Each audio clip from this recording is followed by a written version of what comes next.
I finally watched Possessor. Yes, I did. Do you know what I'm talking about? Probably not, because this movie was kind of a niche thing. Even though it came out in a bunch of festivals, people talked about it. But that was before, 17 different things that probably changed the world for things that we're not even going to be able to comprehend until 10 years from now. The movie did something to me. I blame this movie. This movie is a very bad influence because I love it in every way. This is absolutely my jam. This movie, ooh yeah boy. Possessor is essentially every little thing I enjoy about horror as a genre put into one film, and then those things that they did together were done quite well. So we have a heavy focus on character and inner struggle. We have a banger of a goddamn score.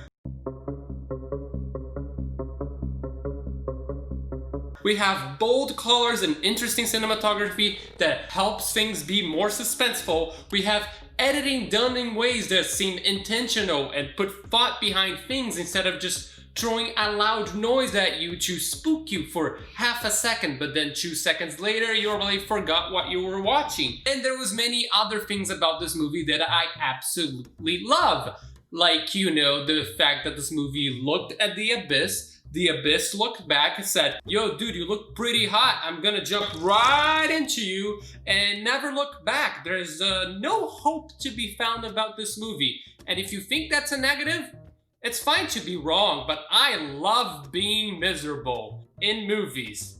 Fictional ones. It's fine. I don't need help. Okay, this movie is directed by Brandon Cronenberg. Yes, there is a relation with the other Cronenberg, like him being his son. And Brandon Cronenberg right here. I love you, sir. Please come to here so I can hold your hand and thank you. Thank you very much for making this movie because, oh boy, I like it very much. Let's talk about the plot and how miserable it made me, and that's why I like it. The plot of this movie is something that is not necessarily something that broke new ground. It's something completely out of the blue that has never been done before. No, it just changes the perspective of the horror movie into the point of view of the villain. But this movie finds a new way to do that little thing in a way that absolutely fascinated me from minute 1 of the movie. By the way, I'm trying to spoil this movie as little as possible, and this to me was already where I was like, I'm in. Count me in, chief. Whatever you want to say. I don't know sayings. I barely can speak English as is, but the movie is about a goddamn body snatcher that steals people's bodies to go on killing missions. That is a hell of a premise, and they deliver on that premise in just the first introduction. Just the opening scene alone would have been a successful film about the point of view of a body snatcher. Right out of the gate, just punching you in the face and going, we don't care if we look miserable and love gore and just will make you sad. There's nothing wrong with just feeling sad and your gut telling you that this is making me upset. That's a good thing, because movies are supposed to make you feel something. Sometimes those movies are doing that unintentionally, but this one, no, it did it all intended. It held my hand and then it slapped me a little bit and I was like, go on, hit me. I know this is a cliche to say, but I truly, and I mean this, I couldn't take my eyes out of the movie because of the way that we're developing the plot. It's gonna be hard talking about writing in this movie because everything that happens seems to be mostly through acting and through the screenplay and how things are structured, and that's still good writing. It's just kind of hard to show you examples when there's only 2 trailers I can use, so there's like 0 footage I can use for example, so that's gonna be difficult. But yeah, my eyes were peeled all the way in and I refused to blink as long as possible for the small millisecond of chance of missing something important in the movie. Sure, my eyes were in complete and utter pain at the end of the movie, but I would staple them open all over again just to watch this movie as it was intended. Through suffering, and that boy was good. Am I making a good point for this movie? Maybe not, but who cares? Let's talk about acting instead. The acting of this movie really helps it enhance the suspense and the discomfort and just feeling that you feel throughout the whole thing. Christopher Abbott and Andrea Riseborough. They were both amazing, stellar, knocking out of the park. I do not have any sports analogies. I've never held a ball with my hand.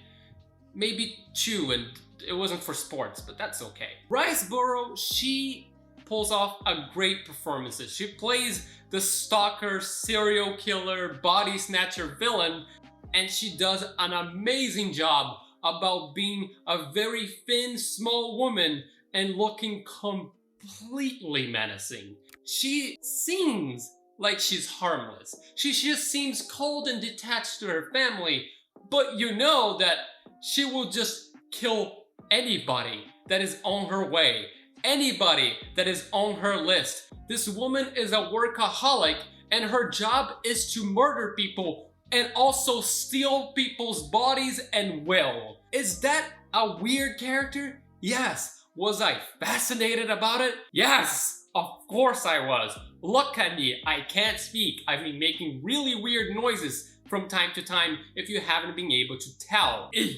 Also, Christopher Abbott, well, he kind of does similar things to her because he is the possessee, the person being possessed, and he has to pull off similar mannerisms and similar behaviors to hers, and also still behave like his previous character would have. So there's a nice balance between out-of-body experience, just a little bit of awkwardness within your own body. Sure that sometimes being too awkward, too quirky within your own body can come out as comedic, but because of his nice nuanced approach and his really good performance, instead of having something like Rob Schneider's The Hot Chick, we have a performance that is just off enough for you to tell that it's her controlling him, and that makes it intimidating, but not off enough that characters around this character that would have known him for a very long time would have noticed that, you know, their friend, their loved one, this person that they have spent years with is now a serial killer who has total control over the body and is gonna do some nefarious thing. It's fine. There's nothing worrisome about that. There's nothing terribly and horrible about the situation. It's just some hell that this guy is in, where he has no control over his body. He's just screaming for freedom for most of the movie. That's just a normal Tuesday, really. Nothing completely incomprehensible of how terrified he would be. It's fine. Also, throughout the movie, we see little glimpses of his real self slowly creep in as he is possessed, and just you can tell that she's losing control of his body. And that's not only acted very well by both of them, even though you can't see her face for most of it, which very nice, but also those scenes were shot and edited in delicious ways, just very appetizing to look at.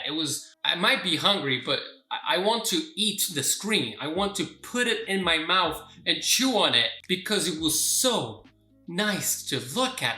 I want to taste it. But yes, the way that the cinematography is used is perfect.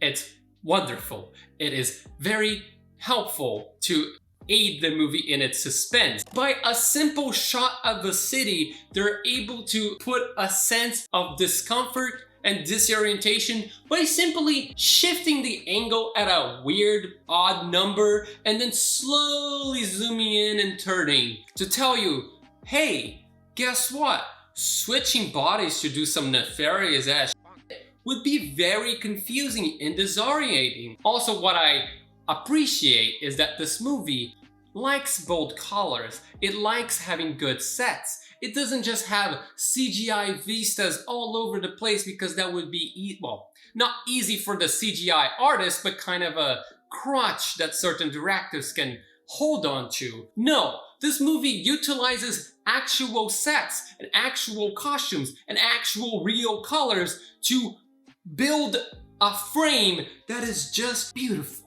Beautiful. I want to give it a kiss. I just want to go, mwah. I love you, frame. Thank you very much. You can go, no, go back now. Mwah. Another kiss for being such a good boy. Mwah. Something that is also nice about this movie is the way that it's edited. 1, 2, 3. Though, something about the editing that might not please some people, and by that I mean people susceptible to seizures, is that this movie doesn't give a single fudge brownies cake about caring about that at all. They don't care. No. This uncut version of Possessor just had scenes that would most likely cause seizures on some people. And if you are a person susceptible to that, maybe find a version of the movie that might not kill you. Also, something that I appreciated is that the soundtrack and the editing go very well together. They blend so perfectly that I have a hard time visualizing which one comes first. I don't know if the music or the edit was finished first. They're best friends, and you will probably enjoy it. If you liked some of the music that you heard in this video and some of the clips that I showed you,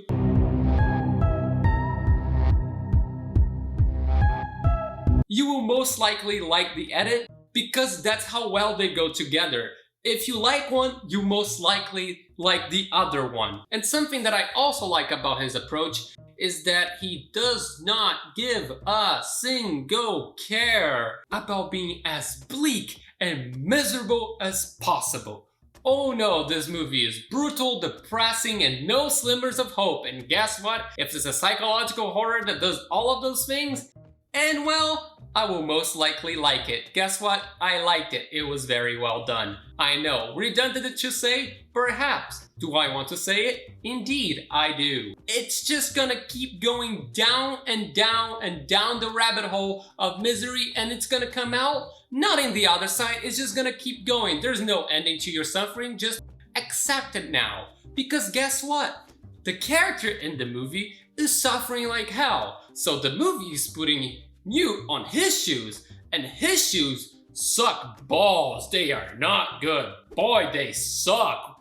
Holy goddamn. Imagine just you in your body not being able to move at all, and you're just sitting there screaming on your own head for any glimpse of freedom, and you don't even get any of that. You're just there screaming for what seems possibly like an eternity. Does that sound like fun to you? No? Good. Am I making sense? Probably not. Am I screaming in my head? Hell yeah. There's always voices in my head. I can't stop them for anything. But it doesn't matter, because I think I gave you maybe, hopefully, a good idea of what this movie is like. I don't know, man. I just enjoyed the shit out of it. It's goddamn amazing. If you think any of these small, incoherent sentences that I provided you made sense to you, and you perhaps got a good idea of what type of tone and type of movie this is, and you think, hey, guess what? I enjoy miserable as movies that are done well and intentionally, so I'm gonna enjoy this. Go find this movie, go watch it somewhere, somehow. I don't know, I'm not doing the work for you. Okay, goodbye.